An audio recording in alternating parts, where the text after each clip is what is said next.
Olá, sejam muito bem-vindos a mais essa nossa imersão aqui. Hoje o assunto, olha, pega fogo, viu? Investir ou especular no Brasil? Uma dúvida que, nossa, tira o sono de muita gente. E para destrinchar isso, a gente pegou um material super afiado lá do blog Dinheiro que Me Veja. É da Roque Dube e ela se inspirou numa entrevista daquelas, sabe, do mestre Luiz Barsi. Exatamente. É um material bem interessante porque pega essa entrevista do Barsi que já tem um tempo, mas caramba, continua muito atual. E a ideia é a gente analisar essa diferença, né, entre investir pensando a longo prazo como sócio mesmo e essa tendência que a gente parece ter aqui no Brasil para o ganho rápido, quase uma aposta. Pois é. E o Barsi já chega como falando que o brasileiro tem perfil de agiota por excelência. Pesado, né? Muito. Mas a Ronkei Dube, no texto dela, ela argumenta: será que ele tá tão errado assim? Não é para ofender ninguém, claro, mas para fazer pensar, né? A gente tá aqui para construir patrimônio de verdade ou só para tentar dar um tiro curto, multiplicar o dinheiro rapidinho? É isso. Bora investigar então. E a primeira imagem que a autora traz do nosso mercado financeiro, achei sensacional. Não é um lugar de pura razão, não. É tipo um boteco de esquina em final de campeonato. Imagina a cena. É perfeita essa metáfora, né? Captura bem o clima, muita emoção, muito palpite, as pessoas comprando a ação meio que na fé, esperando que alguém pague mais caro logo depois, sem olhar o fundamento da empresa de verdade. Exato. É a lógica da rifa da quermesse, só que com um nome chique e uns gráficos para disfarçar. Parece que a galera compra esperando que o próximo mais ansioso pague mais, né? Uma espécie de cassino com linguagem de auditoria. E aí vem um ponto crucial que o Barsi levanta e o texto reforça bem. O problema não é especulação investir. Ela tem seu papel, sabe? Dá liquidez para o mercado, ajuda a lubrificar as engrenagens. Isso é normal em qualquer lugar. Certo. O nó da questão aqui no Brasil, segundo essa análise, é que o nosso mercado parece estruturado em volta da especulação. O foco sai do valor da empresa e vai todo para quantas vezes aquela ação pode ser comprada e vendida antes do próximo, sei lá, blefe do mercado. Entendi. A aposta vira o principal. E o governo? Ah, o governo. A autora descreve como se estivesse brincando de Lego tributário. Adorei isso. É ótimo, né? Porque reflete essa coisa meio caótica. Monta imposto, desmonta imposto, CPMF, IOF, subsídio que aparece e some. Falta uma estratégia clara de longo prazo. E a reforma da Previdência, coitada, sempre ali como culpada de plantão. Sempre, né? E falando nesse Lego tributário, a crítica à taxação de dividendos que o texto traz, isso pega, hein? Pega muito, porque é visto como um ataque direto ao pouco incentivo que ainda existe para quem pensa em ser sócio de verdade, a longo prazo. A autora usa uma imagem forte. É como tentar salvar alguém que está se afogando jogando um piano em cima. Uma medida que pode mais atrapalhar do que ajudar. Nossa, que imagem! E falando em longo prazo, em paciência, onde foi parar aquele tal colchão de investidores que o Barsi tanto defende? Pois é. O texto faz um contraste interessante com os Estados Unidos, por exemplo, onde investir em ações é algo mais cultural, mais antigo nas famílias. Aqui, parece que muita gente descobre a bolsa e o aplicativo de day trade, tipo, no mesmo dia, junto com a promessa de liberdade financeira em 3 cliques. É bem isso.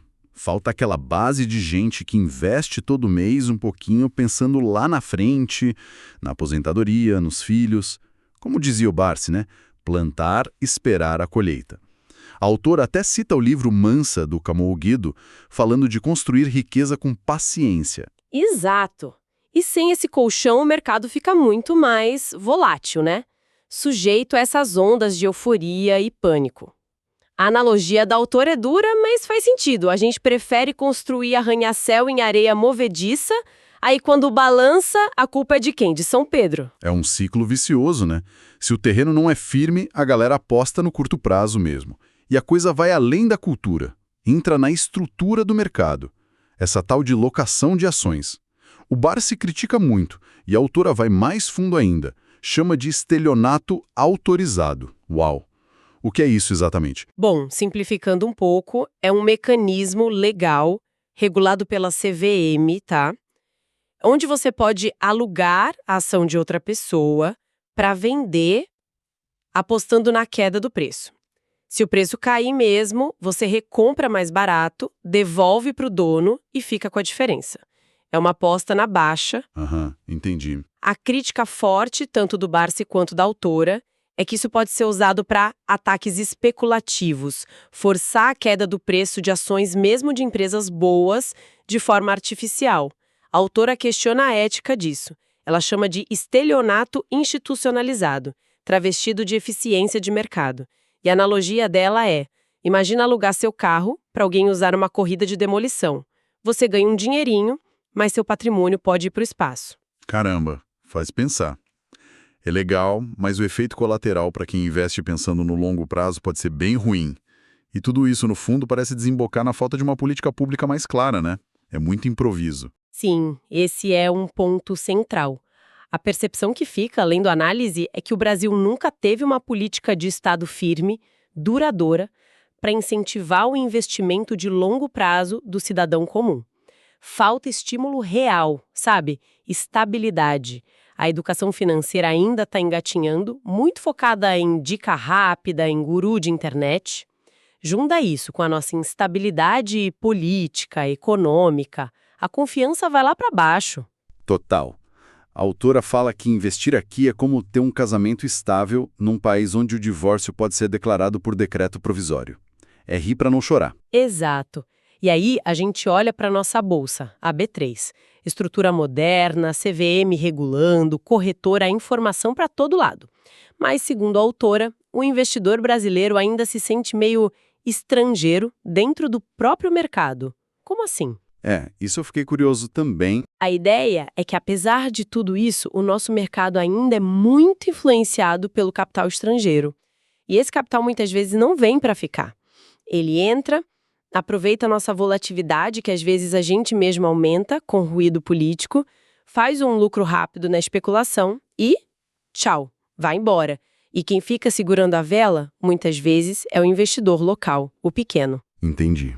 O famoso entra, ganha e sai. Isso. O Barsi tem uma frase forte sobre isso no texto.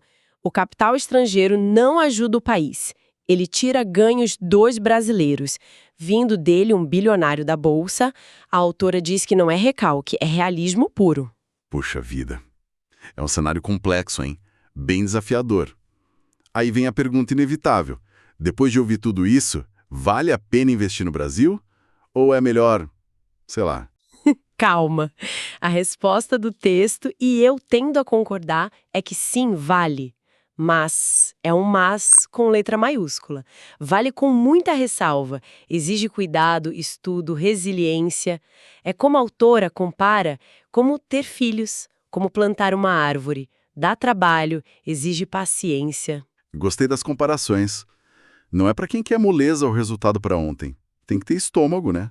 Ou, como a autora que é cega, diz de forma brilhante, ter os dois olhos bem fechados e o espírito afiado. É entender onde você está pisando. Exatamente.